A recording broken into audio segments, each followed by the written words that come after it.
బాబు ఇంటివా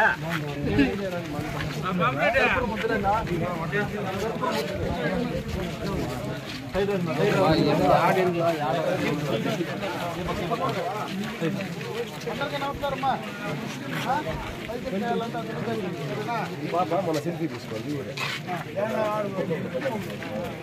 సార్ ఈ అమ్మాయి ఒక్కతే సార్ సీఎం అని కలిసినది ఇప్పుడు దాకా ఈ ఊర్లో బీటెక్ చేస్తాను.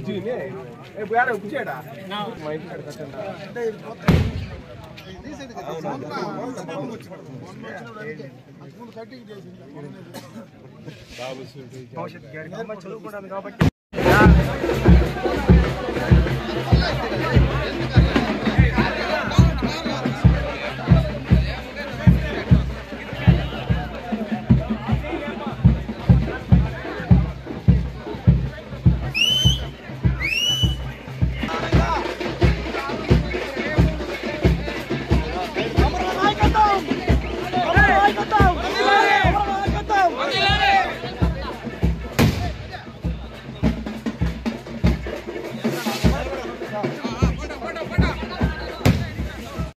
ఎవరు శాంక్షన్ చేసినా నిజంగా నాగిరెడ్డిపల్లి గ్రామం పైన ప్రేమ ఉంటే ఎన్నికైనటువంటి ప్రజాప్రతినిధులు ఎవరైనా ఈ రోజు కొత్తగా రోడ్డును శాంక్షన్ చేయాల్సిన అవసరం లేదు. ఆల్రెడీ రోడ్డు శాంక్షన్ చేశాం. ఎవరికి ఇబ్బంది కలిగితే వాళ్ళకి ఆల్టర్నేటివ్ కూడా చూపించాం గతంలోనే. ఇప్పుడు ఉన్నటువంటి ఎంఆర్ఓనే ఆనాడు మనకు డీటీగా ఉన్నాడు. మళ్ళా కూడా మీరు గుర్తు చేసుకోండి.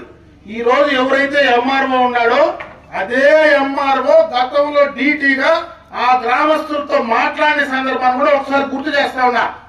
ఈ రోజు ఎవరైతే భూమి ఉందో ఇద్దరు కూడా చాలా బాగుంటారు. ఒకరు కుర్చీలో కూర్చుంటారు, ఒకరు కింద కూర్చుంటారు. తిత్తులో ఏం కావాలన్నా ఆయనకి ఇస్తా ఉంటాడు. మధ్యాహ్నం నుంచి తిత్తులో ఈయన వేసుకుంటా ఉంటాడు. అది మనకు అప్రస్తుతం.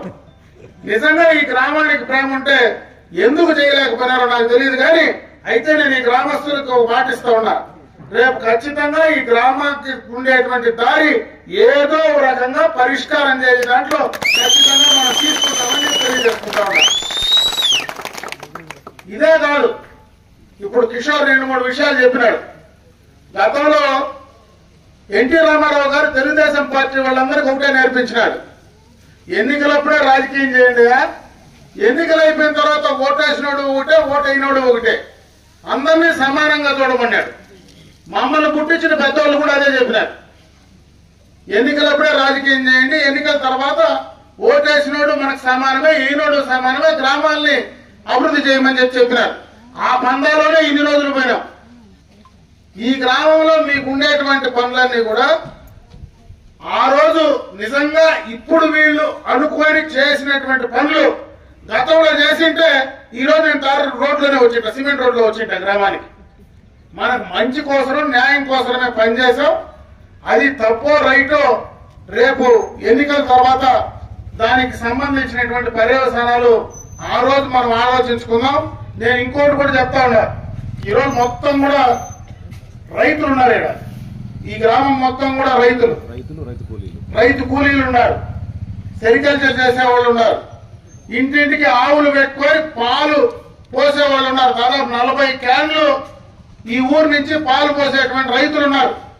మళ్ళా కొత్తగా ఈ ప్రభుత్వం ఒక ఆట ఎత్తింది, మీరు పాలు అమూలుకే పోయండి, లేకుండా ఉంటే మీకు లోన్ లేను, మీకు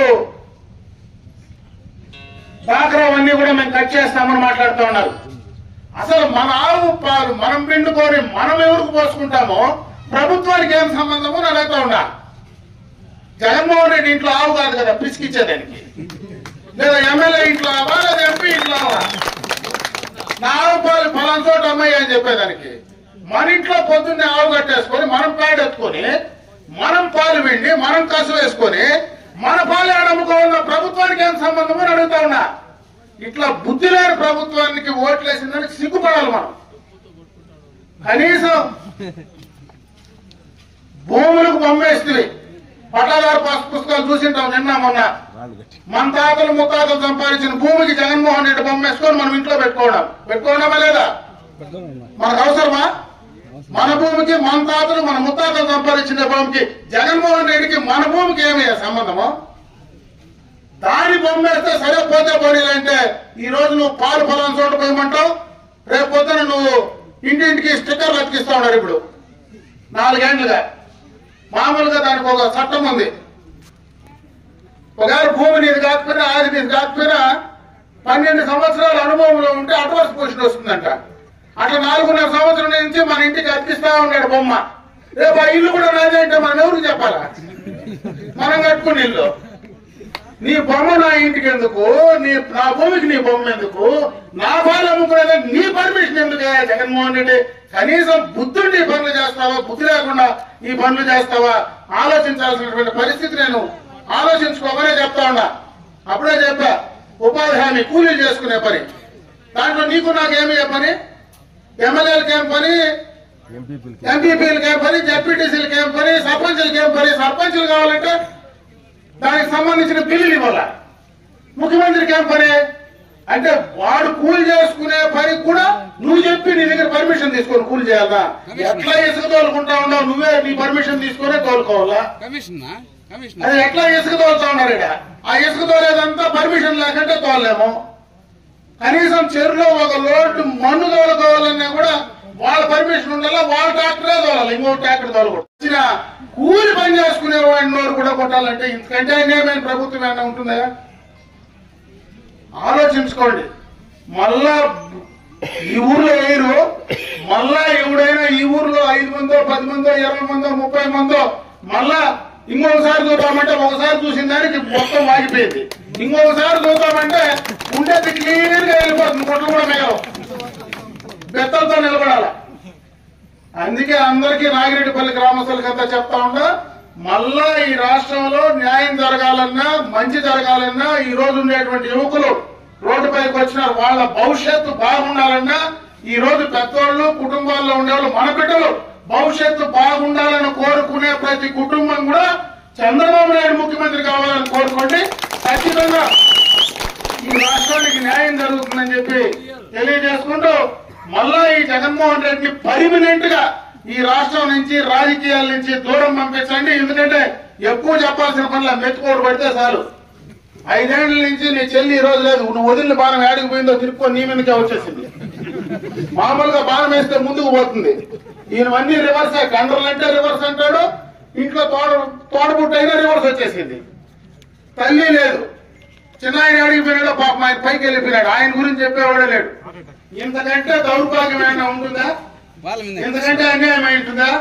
అసలు సిగ్గుపడాల్సిన విషయం ఒకటి, జగన్మోహన్ రెడ్డి కాదు, రాష్ట్రానికి రాజధాని లేకుండా ఉండే రాష్ట్రాన్ని పాలించినటువంటి గరుడు ఎవరున్నా ఉన్నాయంటే అది ఒక జగన్మోహన్ రెడ్డి భారతదేశంలో. ఇంకా అటువంటి దౌర్భాగ్యానికి ఓట్లేసిన దానికి సిగ్గుపడాలా? మళ్ళా ఓట్లేస్తే ఇంకా దానికంటే వేరే చెప్పాల్సిన పనే లేదు. దాన్ని అర్థం చేసుకుంటే చాలని చెప్పి ఈ సందర్భంగా తెలియజేసుకుంటూ మరొకసారి తెలుగుదేశం పార్టీకి సైకిల్ గుర్తుపైన ఓట్లేసి అదే విధంగా గెలిపించమని, మరీ ముఖ్యంగా ఈ 4.5 సంవత్సరంలో అందరినీ బెదిరించినారు. చంద్రబాబు నాయుడు లాంటి వాడి పైనే తప్పుడు కేసులు పెట్టి 55 దినాలు జైల్లో పెట్టారు. నా మీద 35 ఉన్నాయి కేసులు. రౌడీ షీట్లు ఓపెన్ చేస్తే 15 షీట్లు ఓపెన్ చేయాలి. నా మీద 35 కేసులు పెట్టారు. మొన్న ఆయన వెనకంటే పోయిన దానికి అటెంప్ట్ మర్డర్ చంపేదానికి పోయినా అంట. ఆయన చంపేదానికి పోయినాడు, నేను చంపేదానికి పోయినా. అంగళ్ళలో తుపాకులు ఎత్తుకొని కాల్చినానని చెప్పి ఆర్మ్స్ యాక్ట్ పెట్టారు. నా పాటికి నేను రాళ్ళు వేస్తా ఉంటే స్వామి దేవరాలు ఉంటే 2.5 నెల ఇంట్లో భార్య బిడ్డల దగ్గర లేకుండా దేశానికి పంపించినారు. ఎవడైనా చేస్తాడు ఇట్లా కుదిరేని పని? అంటే వాళ్ళకే గతి లేదు, మీరేం చేస్తారనేది. కాబట్టి ఎవడు భయపడాల్సిన 35 కాకపోతే 350 పెట్టుకో, ఏం పీకేదేమి లేదు. నేను అందుకే కార్యకర్తలకు అంతా చెప్తా ఉన్నా, ఎవడు భయపడద్దండి. టైం దగ్గరకు వచ్చింది, 5:45 15 నిమిషాలు ఉండేది.